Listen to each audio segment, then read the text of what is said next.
Hi there guys, welcome to my channel and welcome to 2024, first video of 2024.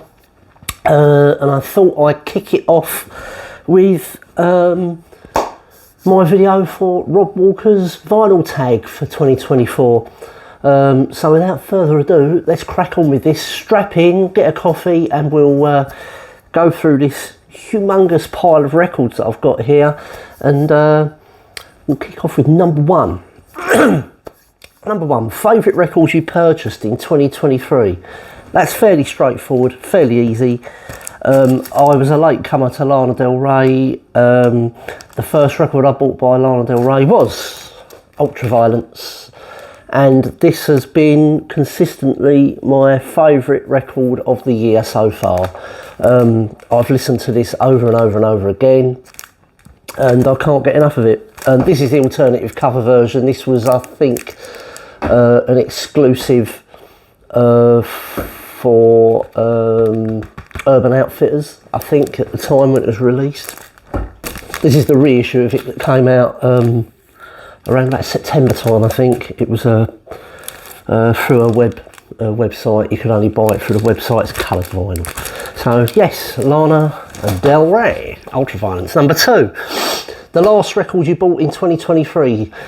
That's a 7-inch single, because I've started rebuying a lot of records. As you know, if you watch this channel fairly regularly, you'll know I've been buying records that I got rid of in the early 2000s. I've been rebuying them. The one that I did buy, the last record of 2023, was 7 Seas by Akana Bunnymen, but this is the double pack. Life at Brian's, Lean and Hungry. This was the tie-in record for Play at Home, which I think was a Channel 4 programme back in the 1980s. These were all individually numbered, and yeah, that's it. It's not particularly good. 7 Seas is a good song. It's off of the Ocean Rain album. Yeah, so 7 Seas is okay. The rest of the tracks are sort of live acoustic versions of All You Need Is Love, Villiers Terrace, and something else, can't remember. But anyway, I read it in books, I think. Anyway, there you go, Akana Bunnymen. 7 Seas. Right, next. A band or singer who released 2 or more albums in the same year. I'd have to think about this, and I didn't want to go the obvious route and say the Beatles, because they, for quite a few years in the early 60s, they were releasing 2 albums a year as part of their contract. So I did a dig, and I've come up with Pink Floyd. And in 1969, they released a soundtrack for the film More, and then Ummagumma. So More and Ummagumma. So yeah, both really good albums actually. More's pretty good. Ummagumma, the first live album's excellent. The second studio album is a bit meh in some places. It could be better, I guess. But yeah, yes. Next, if you could only listen to music from one decade, which decade would you choose? Easy for me, I would choose the 60s, because I think the 60s was the time when there was a lot of exciting stuff happening in the music industry, and there was more experimentation going on, and there seemed to be, musically, it was like a blank canvas. People were just doing what they wanted. I think it was very interesting in the 60s. So yes, the 60s. Show a record by a band or singer from Manchester. Oh, that's easy. I'm going to show the Smiths, A Hatful of Hollow. This is the only Smiths album I've got, actually. I would say I'm a fan. I'm not a massive fan of the Smiths. This album satisfied my Smiths requirements. It's basically a best of greatest hits type thing, but made up of session recordings and stuff like that. So it's really quite good, to be honest with you. It's got all the best stuff on there. You know, Hand in Glove. What difference does it make? Heaven knows I'm miserable now. William, it was really nothing. They're all on here. This is quite an expensive record to buy now. I think this is due a reissue. Maybe it could be a forthcoming record store day release. That's a good idea, isn't it? Next, which singer or band did you listen to the most in 2023? Lana Del Rey, without a shadow of a doubt. I listened to her in the car, you know, whenever I needed to listen to music, and I was tending to listen to her more than anything. Right, show 7-inch records. This was quite good actually, because I haven't got that many. But I've got some interesting ones here. So the first one is a record that I bought to replace one that I got rid of. And I bought it for one thing. This is Better Things by the Kinks. It's a gatefold, but it's a double pack, and the second record on this is live. It features a live version of Lola and David Watts. The version of Lola on this is absolutely killer. It's brilliant. Dave Davis, his guitar playing on it is absolutely off the charts. Brilliant. The actual song Better Things is okay. It's not top drawer Kinks by any stretch of the imagination, but certainly a good pack to have. Another one. Right, so this is worth a bit of money, I think, now. And that is One Slip by Pink Floyd.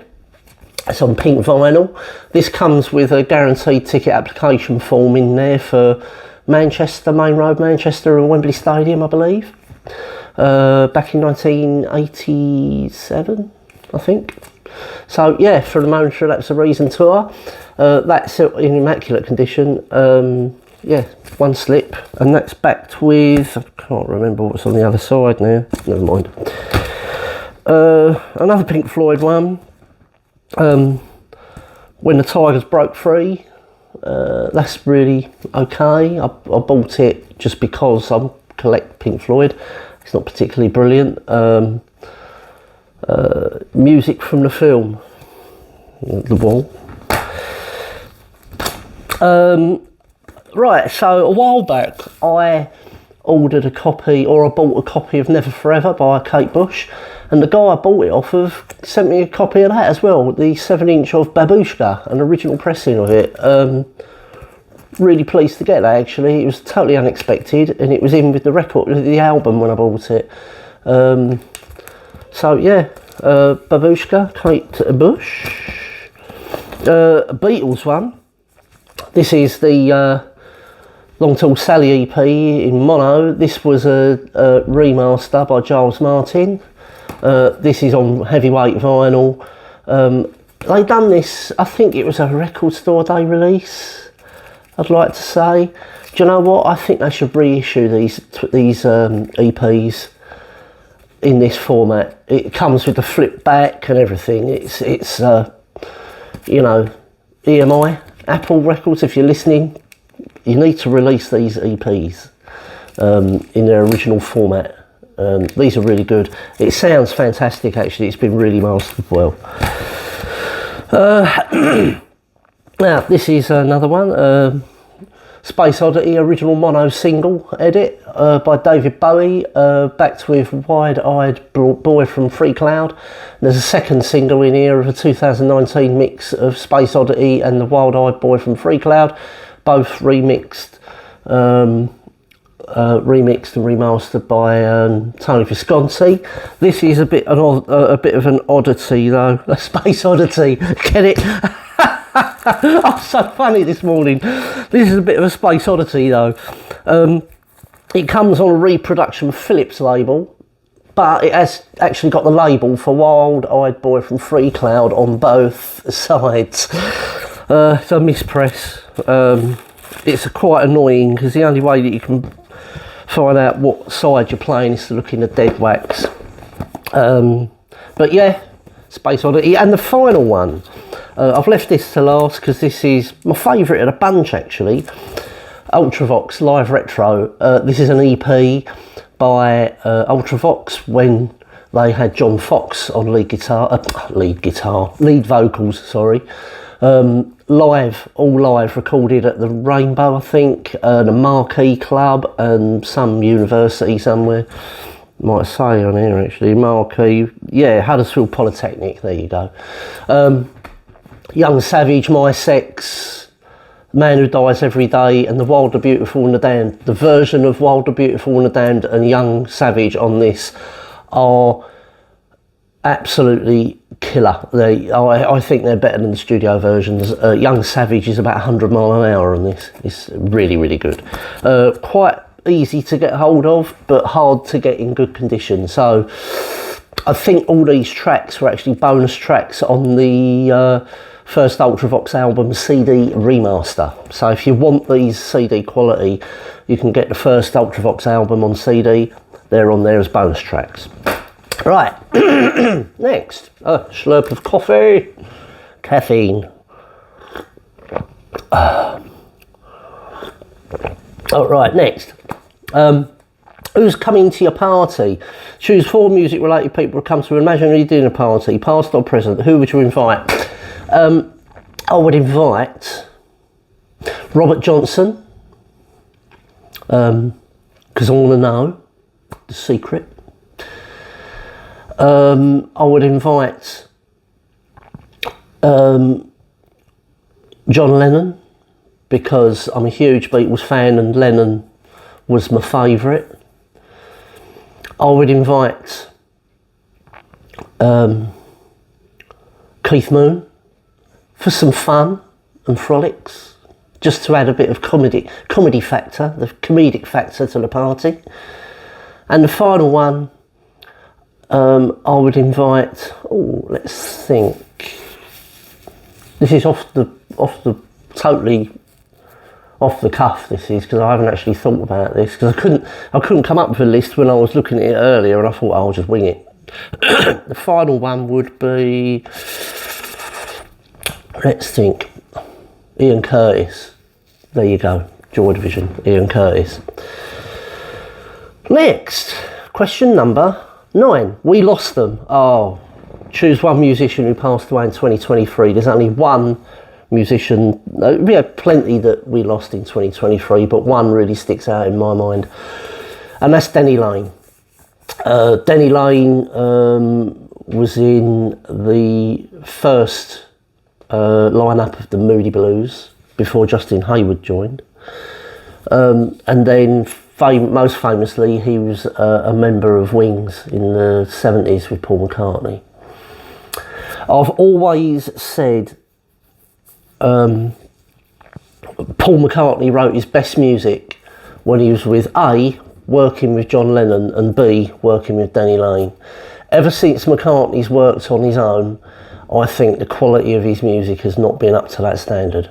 And my philosophy to that is he hasn't got anyone sitting there saying, try this, Paul. How about this, Paul? He's left to his own devices, and he comes out, I think, with material which is not bad, but it's a little bit lacklustre. It's not up to his usual, his previous gold standard. Denny Laine, I think, done some fantastic songs when he's with Wings, Spirits of Ancient Egypt, Time to Hide, 2 off the top of my head there. But he did work, he co-wrote Mulligan Tyre with Paul McCartney. He was Paul's right-hand man throughout the 70s, and I think people underestimate the input that he had when he was with Wings. Yeah, Paul was the boss, but I think Denny Laine sort of helped keep direction going. He was a constant in Paul McCartney's life throughout the 70s, and you go back and you watch the Rock Show video, or you listen to any of those albums, and Denny's voice is all over it. His guitar playing's great. His songwriting capability was great. Yeah, Denny Lane, sadly missed. Question 10, imagine you could only listen to music from one country. Which country would you choose? The UK, because guess what? Apart from blues and rock and roll, all of the interesting stuff started in the UK. You know, yeah, okay, so we had, in the 60s, we had the psych thing happening on the West Coast in San Francisco, and the hippie thing going on at Haight-Ashbury. But, you know, we had a lot going on in the UK, and the Beatles from Liverpool kicked it off, and they carried it throughout the 60s. We had the Hollies, we had the Beatles, we had the Stones, you know, you name it. We had the Who, you know, I was going to say Black Sabbath, but they were 70s really. Certainly Led Zeppelin. There you go, 69, 68, 69, Led Zeppelin, the Yardbirds. You know, so yeah, great decade. Name 3 vinyl community channels you discovered in 2023. Right, okay. I knew they were there, but I hadn't actually subscribed. So these are 3 channels that I actually subscribed to in 2023, and that's Rachel's Ghost, because I started sort of jumping in on her live streams, and that was they're quite good. Not been there for quite a while. You know, maybe I need to jump back in. Rob Walker. I subscribed to Rob Walker's channel this year, or last year, sorry. And that was off the back of last year's Vinyl Tag. It came up, Vinyl Tag, and I thought, oh, Rob Walker, let the music play. Let's check that out. Subscribe to his channel, done last year's Vinyl Tag, and the rest, as they say, is history. And the other one is Vinyl Dale, another great channel. Yeah, so they're the 3 channels that I sort of discovered last year. Show a record you bought when you were a teenager. Oh yes. Shine So Hard, Echo and the Bunnymen. Right, now there's a small story around this. So yeah, Echo and the Bunnymen around 1981, 80, was it 1980? What year was it? 81. In early 1981, they filmed a concert at Buxton Opera House in Buxton Playhouse, sorry, in Buxton. I think it's Lancashire. And they made a film of it called Shine So Hard, and this is the soundtrack to it. It's got Over the Wall, All That Jazz, Crocodiles, and Zimbo. 2 tracks, Zimbo, or All My Colours, and Over the Wall, which would later crop up on Heaven Up Here. The version of Over the Wall on this, I think, is the definitive version. This has got Pete DeFreitas on drums, sadly missed the drummer. Absolutely killer record. All, yeah, Shine So Hard, Echo and the Bunnymen. Brilliant record. Right, show a funk or soul record. Right, okay. I've got 2 to show you, and the first one is by a seriously good jazz funk band called Throbbing Gristle. Now, this is fantastic. If you've not heard it, you've not heard slap bass like there is on this record, okay? There's that. There's also, I'm going to say, Level 42, the debut album. Level 42. The man invented slap bass. Did he? No, I don't think he did. But, you know, he took slap bass up to another level, I guess. So, yeah, there you go. Level 42 and Throbbing Gristle. 20 jazz funk greats. Right. Show a record you think everyone has, then show a record you think nobody has. This was so easy. The one that everyone has is Dark Side of the Moon, Pink Floyd. I won't say anything more about that. Everyone's got it. The one that no one has is by a Manchester band. and that'll be the Diagram Brothers, Some Marvels of Modern Science. If you like quirky indie pop rock, you like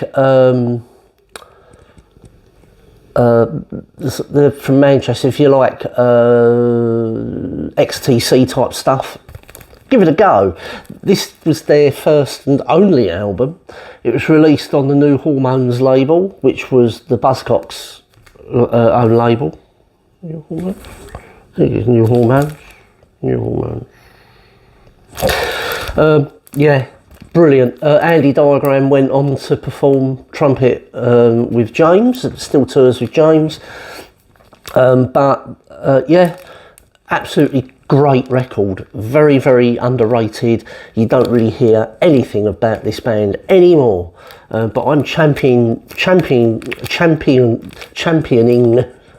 the Diagram Brothers. There you go.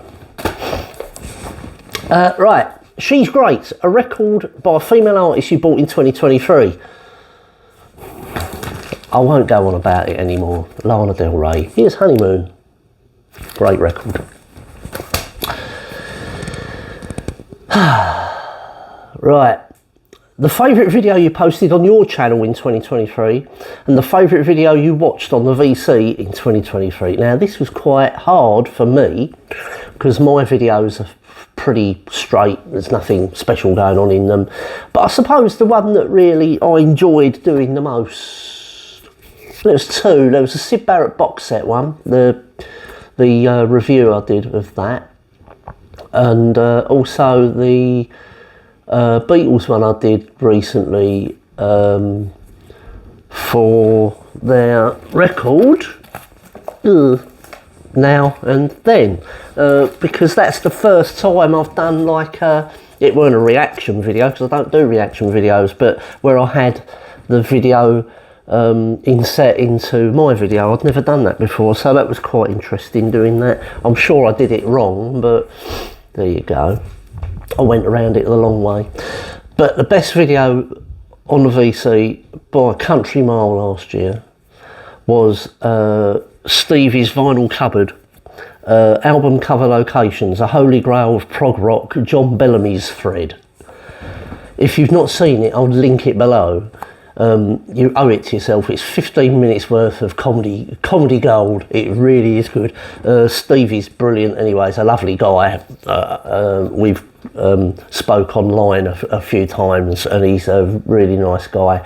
I know he follows my channel, so Happy New Year, Steve. And yeah, album cover locations, hilarious. It's brilliant. If you've not seen it, go and see it.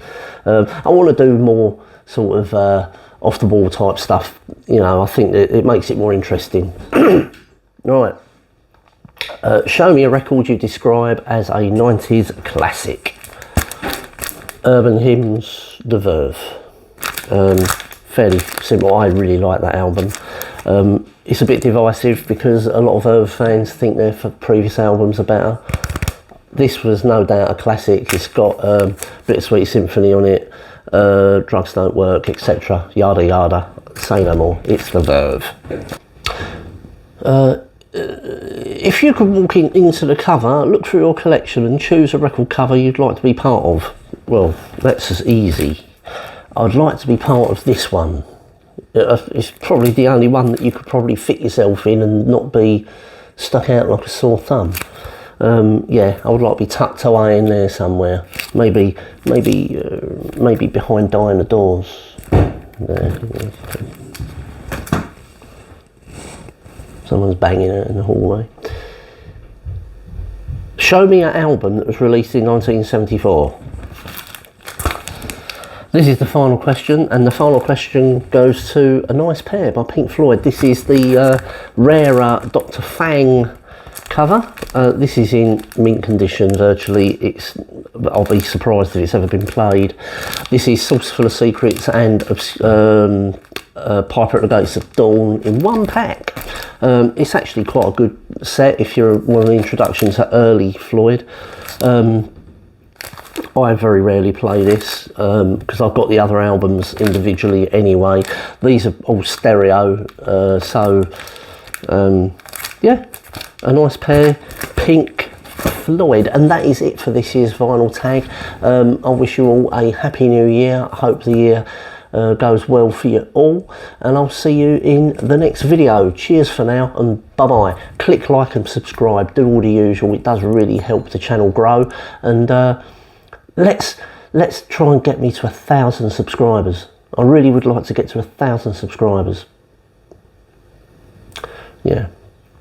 Okay, that's it for me, and I'll catch you in the next one. Cheers. Bye bye now.